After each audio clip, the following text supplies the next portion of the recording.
Hello friends, welcome to my channel. দেশ এবং দেশের বাইরে থেকে যারা আজকে আমার ভিডিওটি কন্টিনিউ করেছেন প্রত্যেককে কমল হোসেন ব্লগ ইউটিউব চ্যানেলে স্বাগতম। ছাদ বাগানে অন্যতম জনপ্রিয় একটি ফলের মধ্যে গুরুত্বপূর্ণ একটি ফল হলো সাইট্রাস প্রজাতির ফল। আর এই ফলগুলো থেকে প্রচুর পরিমাণ আমরা উপকৃত হতে চাই। এই গাছগুলোতে ফুল আনানোর জন্য সারা বছর আমাদের অপেক্ষা করতে হয়, কারণ আমরা জানি শীতের ডরমেন্সি পিরিয়ডেই কিন্তু গাছে প্রচুর পরিমাণ ফুল আসে। তবে ফুল আসলেই যে গাছে প্রচুর পরিমাণ ফল ধরবে তেমন ধারণা কিন্তু আমাদের সবাই থাকে, কিন্তু এই ধারণাটি বৃথা।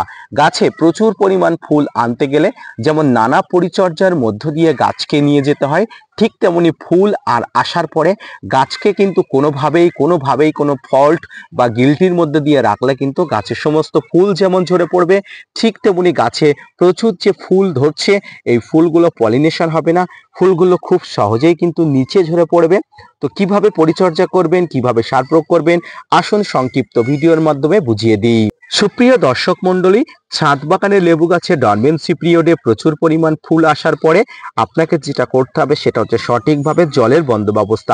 জল ছাদ বাগানে লেবু গাছের জন্য অত্যন্ত গুরুত্বপূর্ণ। যদি আপনারা সঠিকভাবে গাছের গোড়াতে জল বন্দোবস্ত না করতে পারেন, ফুলগুলো কিন্তু ঝরে পড়তে বাধ্য হবে। তাই জলের বন্দোবস্ত আপনারা সঠিকভাবে করবেন। এর পাশাপাশি লেবু গাছে ফুল আসলে আপনারা যেমন মাইক্রোনিউট্রিয়েন্ট প্রয়োগ করবেন, ঠিক তেমনি এখানে পটাশের প্রয়োগ হিসাবে আপনারা এসওপি অর্থাৎ 0050 আপনারা প্রয়োগ করবেন। মাইক্রোনিউট্রিয়েন্ট হিসাবে বোরন আপনারা প্রতি লিটার জলে আপনারা 1 গ্রাম এবং পটাশ হিসাবে আপনারা 0050 1 গ্রাম মিশিয়ে নিয়ে আপনারা সপ্তাহে একবার কিন্তু প্রয়োগ করবেন। তারপরে কিন্তু এই যে ছোট্ট ছোট্ট গুটিগুলো হৃষ্টপুষ্ট শাখা পোশাখা বাড়িয়ে কিন্তু প্রচুর পরিমাণ স্বাস্থ্যবান হবে এবং ঝরে পড়ার চান্স বা প্রবণতা অনেক অংশে কম হবে। এর পরবর্তীতে অত্যন্ত গুরুত্বপূর্ণ একটি বিষয়, আপনারা যদি আমার লেবু গাছের গোড়াটা ফলো করেন দেখতে পাবেন গাছের গোড়াতে কিন্তু এই যে কচি কচি পাতাগুলো কিন্তু পড়ে আছে। এটি কিন্তু এক ধরনের পোকা কিন্তু সর্বনাশ করে দিয়ে গেছে। গাছে কিন্তু এই সময় এক ধরনের পোকা আসে, যে পোকাগুলো গাছের পাতাগুলো, ডগাগুলো, ফুলগুলো সবকিছু কিন্তু কেটে দিয়ে যায় এবং ফুলগুলো কিন্তু ঝরে পড়ে।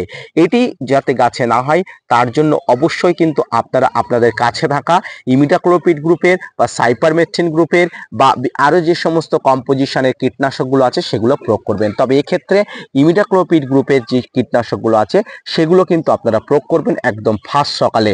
তবে এর সঙ্গে আপনারা স্প্রিং জাতীয় ফাঙ্গিসাইড অবশ্যই মিশিয়ে নেবেন।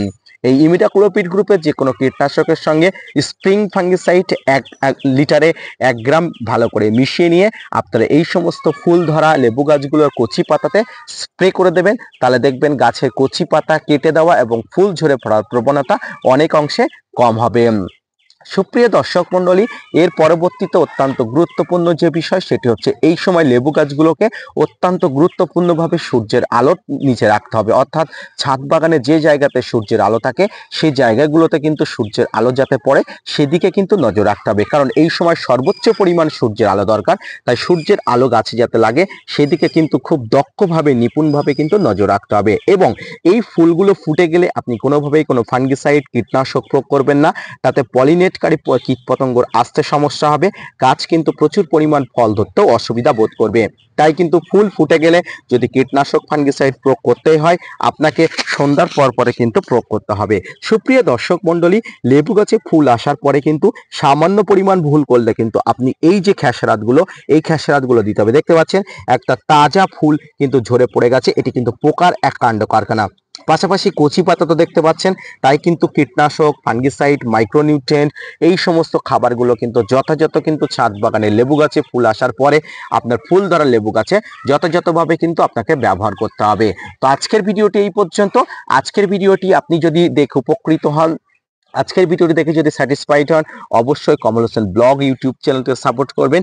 পাশাপাশি এই সময় গাছের গোড়াটা সবসময় ময়শ্চারাইজ রাখবেন, যাতে গাছের গোড়াটা একটু ভিজে ভিজে ভাব থাকে, কোনোভাবে শুকনো কোনো ভাব না থাকে, এদিকে কিন্তু নজর রাখবেন। তো আজকের ভিডিওটি এই পর্যন্ত। মনোযোগ সহকারে দেখার জন্য অসংখ্য ধন্যবাদ।